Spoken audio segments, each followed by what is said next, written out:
Hello and welcome to another Liverpool.com podcast on the Blood Red channel. I'm joined by Liverpool.com editor Matt Addison. Today, when we're not talking about the quadruple push on the pitch, we're talking about who could succeed Jurgen Klopp off the pitch. Two massive talking points at the moment surrounding the club. It's an exciting time. It's a scary time. It's still not personally really past the space where I'm sort of mourning Klopp's departure, Matt, but I suppose we do have to think about what comes next at some point, don't we? Yeah, I think it's important to remember that Liverpool have known about this longer than we have. It wouldn't have been quite so much of a shock for at least a select group of people that are going to be in charge of making these decisions. Obviously, we're going to talk through a few potential candidates. There might be other names as well, and I'm sure people in the comments section will be able to throw a few of their favourite names in for whoever is going to succeed Jurgen Klopp at the end of the season. But I'm the same as you. It's a bit of a balance, isn't it? We want to focus on this season and make the most of Jurgen Klopp being at Liverpool, but also at the back of your mind, you've got that question of who is it going to be? There's obviously other changes as well, with backroom team moving on. Sporting director has already left now at the end of January. There's a lot of big decisions, I think, coming up for Liverpool. So it's, like you say, an interesting time on the pitch, but certainly off it as well. I think we've seen it a lot around the Premier League. You think of lots of other clubs like Chelsea and Manchester United have gone through a few managers, and it's not really been Liverpool's turn for a long time. But it is, unfortunately, Jurgen Klopp's time to move on. But it does, as you say, present some exciting topics of conversation that we can get into. Yeah, a far more alien topic to Liverpool fans than, like you say, pretty much any other fans. Well, certainly in the Premier League, but also the Football League. I think Klopp has made it to sort of the third longest serving stint in the Football League. It's Simon Weaver, I think, at Harrogate, and then someone else, so I can't remember. But yeah, it's been a good run. So I suppose, with time and perspective, we'll just be grateful for how long we've got with, potentially the best manager in the world. But yeah, it does mean we have to think about successors, which we've only been doing sort of in a very abstract, long-term way up to now. That's all become very real very quickly. I'm sure in the comments we'll have a lot of Alonso talk, and we will get to him. He's won again last night in the DFB Pokal quarterfinal, 90th minute winner. He can do no wrong at the minute, can he? He's going through in the cups. He's unbeaten in the league. So we'll get to him. But let's start somewhere else, I think, with maybe more of a slightly left field name. I think one that you've sort of had a bit of a look at is Julian Nagelsmann, isn't it? Yeah, I know on social media there's been a bit of a discourse of negativity around him whenever he's been linked with Liverpool, but I've always liked him. I like his style as a coach. He's obviously been involved with the Red Bull team in some sense in terms of Leipzig. He's done well there. I remember his Hoffenheim team previously was excellent as well. I think he plays a brand of football which would certainly be exciting and probably in some ways would be a little bit aligned with what we've seen of Jurgen Klopp at certain points. I think he's definitely a name that would interest me. I think he's definitely got the kind of youthful vigor, enthusiasm, the kind of sort of level of energy really that you need to be the Liverpool manager. I think he's probably got a decent level of experience as well. He's done it at some big clubs. I know it didn't go perfectly for him at Bayern Munich, but I think that's almost not a bad thing that he's done a year at a club of that size. This wouldn't be his first job where he's been in there and tried to do that. I think Liverpool is a lot more stable and a lot less kind of showbiz almost than Bayern can be in the Bundesliga. I think this would be a similar size level of job in terms of the size of the club, but I think it would be maybe slightly easier in terms of the structure that would be around him and the expectations and that kind of thing. So I think he is definitely a contender for me, but obviously I'm sure there will be a bit of negativity around him because the perception of him seems to be that he's almost got a bit of an arrogance about him, or a kind of, I don't know quite what it is, but there does seem to be a bit of negativity around him. But I still think he's one of the best young coaches around. I think wherever his next job is, obviously he's doing the Germany job, but that will only be for the summer. He'll come back into the club game, and wherever he goes, I think it will be pretty high up. It might not be a Liverpool level job. I know he's rejected Real Madrid in the past. It might not be quite that level, but I do think he will walk into a really good job. I know Tottenham looked at him at one point I can see him certainly, at the top end of a European league somewhere. Whether that's Liverpool or not, we'll have to wait and see. But he'd definitely be an option for me, I think. But I don't know. Maybe I'm in the minority. I think you probably are, but I see where you're coming from, especially, like you say, with the Red Bull sort of schooling, if you like, that we've seen Liverpool like players from the Red Bull system, and you'd imagine that a similar kind of logic would apply to the coach, in the sense that continuity is going to be the buzzword. There was an article in The Athletic shortly after the Klopp news came out, and they said, since November, we've had Will Spearman, the sort of head of data and research on the case, sort of profiling managers who play in a similar manner to Klopp.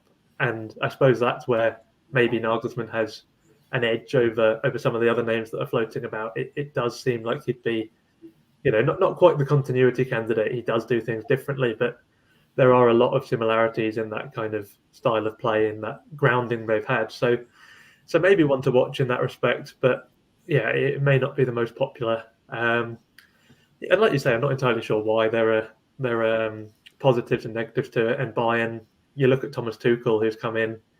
Has he done significantly better? Not really. It's a tough job. I mean, in some ways, it's an easy job because they win the Bundesliga every year. But with that comes massive expectations. And, Nagelsmann was sacked in a not terrible position. I think he had the crime of being second in the league. And then Tuchel came in and was sort of handed first by a Dortmund collapse more than anything else. So, yeah, it's a hard one to assess. Like you say, that job will have lowered his stock a little bit, but I think he is still one to watch out, especially, as you say, being so young.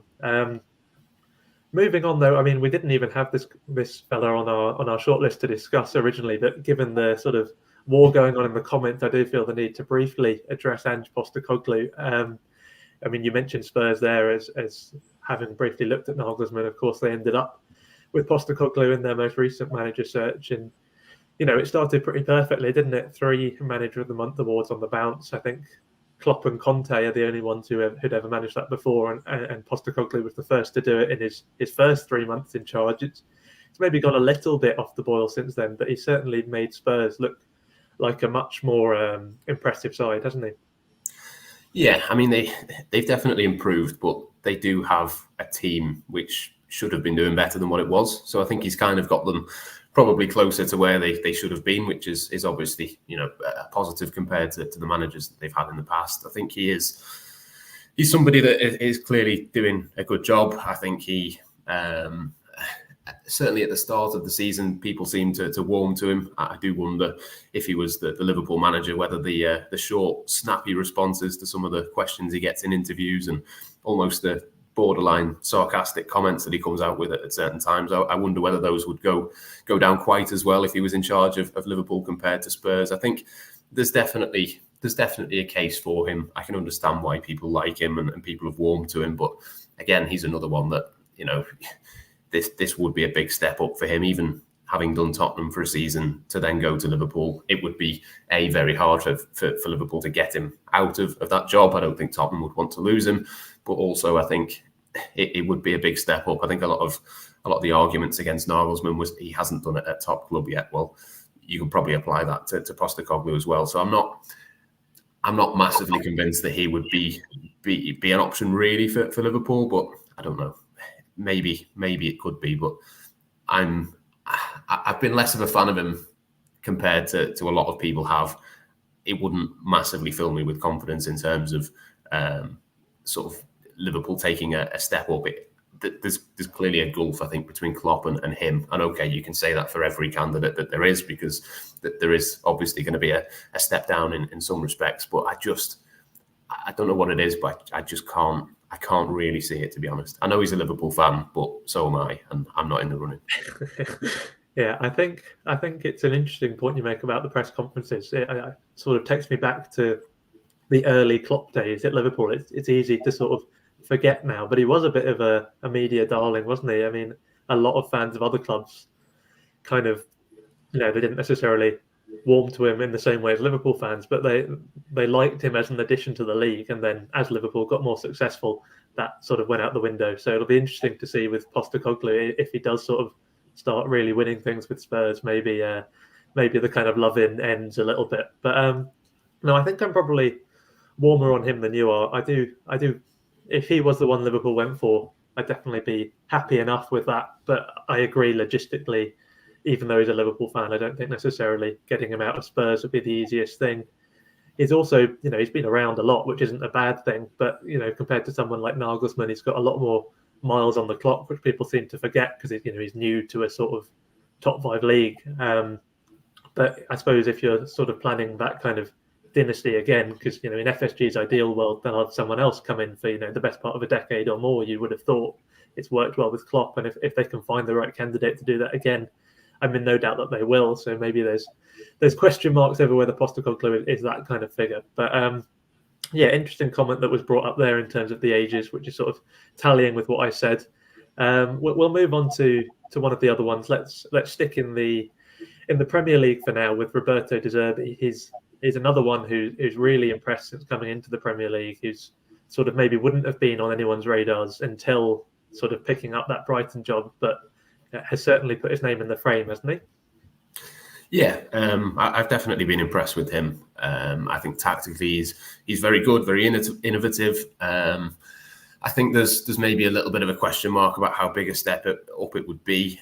I'm not saying necessarily that it would be the same as, Graham Potter did very well at Brighton, but then couldn't do it at Chelsea. I don't think it's the same as that. I think he's a lot more experienced. He's obviously had previous jobs where he's experienced a lot more wider variety of high-level leagues and being involved in that sort of thing. And I think there's probably, there's definitely, in terms of Liverpool, much more of a structure that he would come into compared to what Potter was at Chelsea. So I don't think there would be any concerns in terms of that. I think there's a bit of a question mark about, obviously, I get that it's Brighton and they wouldn't have been expected to be in European competition this season, but I think he's found it a little bit tricky in terms of balancing the two things. I know they're not in any danger of relegation or anything like that, but I think there was a feeling maybe from some people, which was probably a little bit of over-optimism, considering the players, McAllister, Caicedo, that they lost in the summer, that they could maybe take another step and be involved in the top 4 race, or continue to do that. I know they've obviously got through a fairly difficult Europa League group, and they could go on a bit of a run in Europe as well. But I suppose it's almost not fair to judge him in terms of what he can do with Brighton, because it's a completely different job to Liverpool. But I think the one big box that I would like to see ticked with him is that he can manage the sort of fixture list and go in pretty much every week, as it would be with Liverpool, European game and Premier League game. There's no real margin for error. Now, as I say, there's no way of knowing whether he could manage that with a better squad and a better team that is more used to that, and players who are used to that. There's probably not too many in the Brighton team that have played in European football before. So that's obviously, a consideration, and it makes it difficult. But I think there's definitely a bigger case with him for me than there is for the other people that we've discussed. I think probably De Zerbi would be my second choice. We'll come to my first choice shortly, but I think he'd be right up there. But he's not quite perfect, I don't think, in terms of what Liverpool want. But maybe none of the candidates are. Yeah, I mean, it seems like I could just get Jono on to host it for me, because he seems to be agreeing with me on pretty much every point here. But I was about to raise this thing. I'm not necessarily too concerned, or at least as concerned as you are, by the sort of fixture balancing aspect. I think what's encouraging is the other side of that coin, where he has still kept up that success in Europe, which I think is always a useful benchmark. You look at Gerrard at Rangers, and the question mark there was, he's obviously done brilliantly in the league, but what can we read into how he's got on in Europe? And it was, sort of a mixed bag. He did well in places, but that was always maybe kind of the red flag there. Whereas with De Zerbi, you see he's carried over the success into, admittedly, Europa League level, but still sort of encouraging. But yeah, it's that defensive side of the game. It's just been chaos since he took over at Brighton. It's been goals galore for both sides. And, it's exciting. It's fun. And again, you do have to ask the question, with better personnel, would the defence improve? But it does seem to be almost baked into his tactics, these kind of wild encounters, which, is all well and good for taking a sort of mid-table side and getting them into the European conversation. But does it take a title contender and win them that league? You go back to sort of Liverpool in 13-14, where, it was so close, but that's almost the closest the team has come to winning the league, with just that sort of purely chaotic style. And you do wonder if you need a manager who can sort of exert that little bit more control. And again, the same caveat applies with all of these managers. Could it be different at Liverpool? But we can only judge on what they've done at their club so far. So I suppose that for me would be my biggest worry with De Zerbi. We'll move on to Ruben Amorim, who I've seen someone in the comments say would be their pick. It's an interesting point that his team has been very successful. I suppose his team is closest to Liverpool in terms of it's one of a select handful expected to dominate within the league it's in. So that's always an interesting thing to consider, in the sense that maybe that reduces the learning curve at Liverpool, because he set up his team every week for games where he's expected to win, but at the same time there's that sort of experience in very sort of highly contested games against very good sides. When you have sort of Benfica in the league, you have Porto in the league. So I mean, I don't know how much you've seen of his side, but do you have any kind of preliminary thoughts on him and what sort of job he could do? Yeah, I think that's the main point, isn't it, really? You've got somebody there who is used to the kind of demands, maybe not quite the pressures, because Liverpool's pressure level is obviously a level up from the Portuguese league. The number of fans and the Premier League in general is just another level of scrutiny and people watching. But I think that is definitely a big tick in his box in terms of he obviously plays an attractive style of play. He plays with a team which is used to being at the very top and having to win every game, and probably the problems that Jurgen Klopp has had to solve whilst he's been at Liverpool in terms of being able to break down a low block. Ruben Amorim will have done that pretty much every week in terms of what he comes up against. There will be teams that will set up similarly as what they would do against Liverpool. There's definitely an argument for that, and of course has European experience as well. Like you say, there's a bit of a question mark over him. Over the others, we haven't seen as much of his side compared to what we've seen of De Zerbi's Brighton, for example. But I'd kind of put those two in the same category, really, for different reasons. I think there's probably one or two boxes that they haven't ticked for each of them, but there's definitely a good number of boxes that they do tick for Liverpool. It's just a case of which one. If it was to come down to a race between the two, I'd struggle to split them. Obviously, Xabi Alonso will come on to as well in a second, but I think there's definitely a case for him in terms of the experience and the attributes that he would bring to that role. It's just that case again of can they do it with a Brighton or a Sporting? Yes, but can they do it with Liverpool? It's probably a different level of challenge. But I don't know. It's one of those where I think there will definitely be a look at him. I'm sure Liverpool will look at the data of his team and see whether he would be a good candidate to have a look at or not. But he just feels like one to me that if he doesn't get the Liverpool job, he was another one that Tottenham looked at. There'll be teams around Europe who take a look at him. It feels like there's definitely a big job coming his way at some point. Whether it's Liverpool or whether it's somewhere else first, I suppose, is up to the Reds to decide. But he'd definitely be in the conversation, I think. And I think the fact that he's got experience in terms of at the top end of a league and in Europe, I think to me that has to be quite highly weighted in terms of what Liverpool look for. I think that has to be a big consideration. And in that bracket as well, I suppose, where in an ideal world, you'd almost want to wait and see what he would do with another season at Sporting, in the sense that maybe he's in that kind of De Zerbi boat where there's lots of very, very good players there at the minute who you'd imagine could get moves in the summer.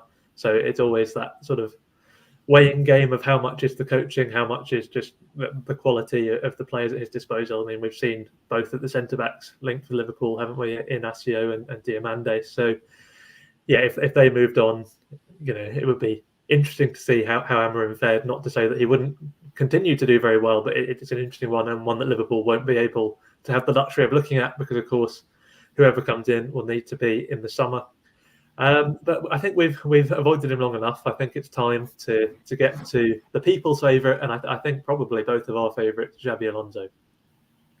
Yeah, definitely my number one. Again, not perfect. there are question marks. There are questions around him, whether he can step up. He's not been in management long. His Leverkusen side, I know Andrew Beasley wrote a piece for us, I think last week at some point, around the sort of question marks that he's got over him in terms of the underlying numbers. Maybe Leverkusen are slightly overperforming. Maybe it might not be sustainable in future seasons, but there's no doubt about it. He's done a fantastic job. And I get why people would have questions. I get why people would just think, well, former Liverpool player doing quite well at the moment. He's in vogue. Maybe it's putting two and two together. But I think there is a long enough amount of time has passed now to see that he is clearly a very good coach. He's very switched on tactically. But for me, more than anything, the one big thing that I would look for is that somebody can come in and have a bit of an aura about them. I think this is really important for Liverpool.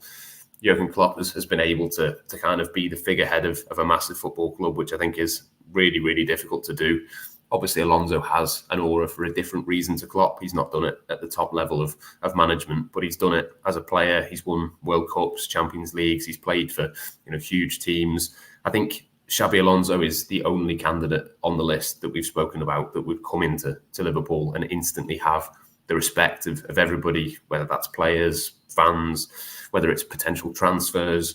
I think there's just a level of sort of respect that he would instantly demand, which is a massive factor for me. I think we've seen it with other managers in the past. I suppose the classic example really is Brendan Rodgers asking Steven Gerrard to text Toni Kroos and various transfer targets to try and get them to come to Liverpool. I think if Xabi Alonso was Liverpool manager, he'd have that same sort of pull as what Jurgen Klopp did. It's very easy to imagine that if Jurgen Klopp hadn't have been Liverpool manager, maybe one or two of the big players that he was able to bring to Liverpool might have just accepted bigger money elsewhere. Maybe they could have gone somewhere else for guaranteed trophies. But Jurgen Klopp was a big part of the pitch, really, I think, in terms of certain players coming into Liverpool. And for me, I think Xabi Alonso is the only one that could get anywhere close to that in terms of just being able to match that pull and that ability to just sort of sell the project a little bit better than maybe some of the others. I think maybe a Nagelsmann or an Amorim or a De Zerbi in 2 or 3 seasons' time, maybe at Liverpool, could build that kind of aura if they did well. Obviously, that would come in time. I think with Xabi Alonso, you'd get that straight away.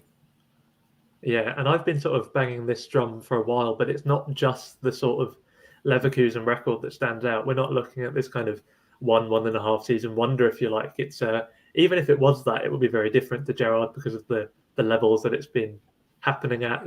Like we've seen in the comments, he's been going up against Bayern Munich. That's never an easy thing to do. It's still unbeaten. I think that they might face each other at the weekend. Actually, it's certainly soon. So that'll be a massive, massive game. But the point being that he is doing incredibly well. But if you look further back, this wasn't really his first senior job. People kind of call it that because before Leverkusen it was Real Sociedad B. And there's not really the greatest understanding of the B team system in Spain. But while it's maybe isn't technically classed as a senior job, he had them in the second tier of Spanish football. He was, I think, the only B team that was in the second tier that year, and he nearly kept them up. It was an incredible achievement to get them there in the first place, and then almost keep them there. He finished on 40 points. It was just a very competitive season. I think the champions that season finished on 81. So it was pretty congested from first all the way down to the bottom.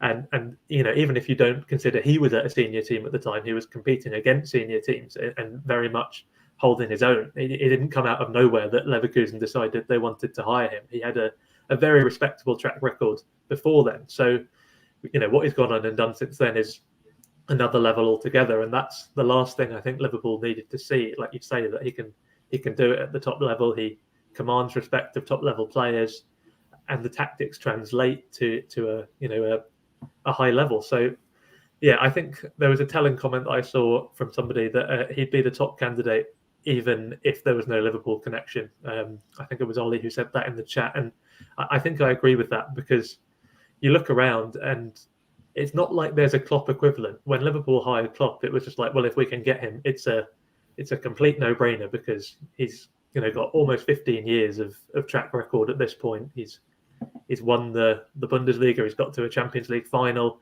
and it's just almost a miracle that he's available and wants to join Liverpool. I don't think there's anyone quite like that. But if you were looking for the closest in terms of, track record up to this point, no real blots on the copybook yet, but also a proven winner who's done impressive things, I think Alonso is the only sort of one you can turn to. So, yeah, my biggest concern, I don't know, I'll come to you on this in a second and see what you think, but my biggest concern is whether he'd take it. It sounds bizarre because it's one of the biggest jobs in football, one of the biggest responsibilities, taking over from someone like Klopp. But, he'd been quite studied in his career trajectory so far. He's obviously not that far into his Leverkusen journey. Do you think there's a possibility that Liverpool could go for him and not get him?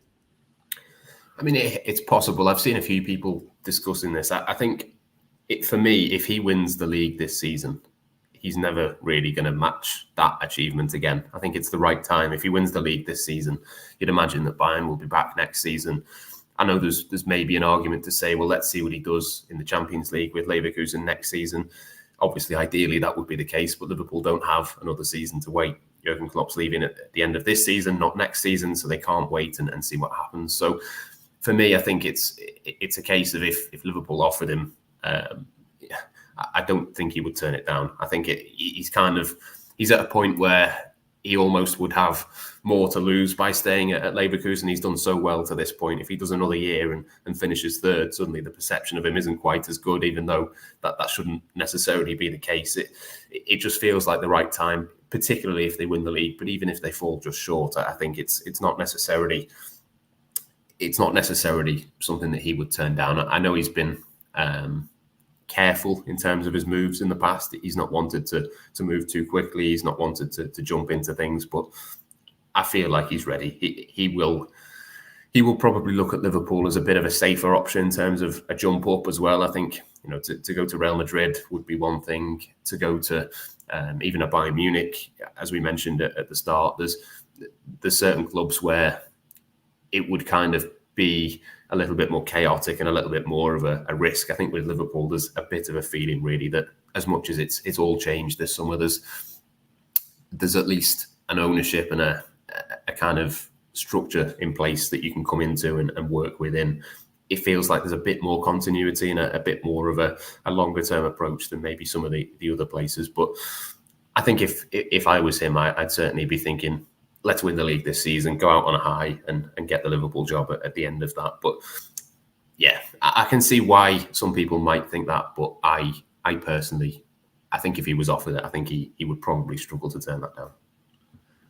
Yeah, fingers crossed, because I think he is the standout candidate. So time will tell. Just before we go, because I think we're pretty close to wrapping up there, let's rank the candidates, shall we? I mean, it seems pretty clear that Alonso's number one, but if you were going to do a pecking order, in case things didn't work out or in case the club wanted to go a different direction, what are you saying, sort of 1 through 4 there? Well, my top three, Alonso, I think would be number one, and 2 and 3, I think probably De Zerbi 2 and Nagelsmann 3. I think that would probably be where I land on it. If I knew more about Ruben Amorim, maybe he could be a little bit higher up the list. And I have to say, even though I've ranked them there, there's not. Alonso would be my number one quite clearly, but 2, 3, 4, I'm not really too sure in terms of the order. Really, there's not massive amounts between the rest of the candidates. I don't think. Just as well to mention, I saw a comment there about the new sporting director and how might that impact things.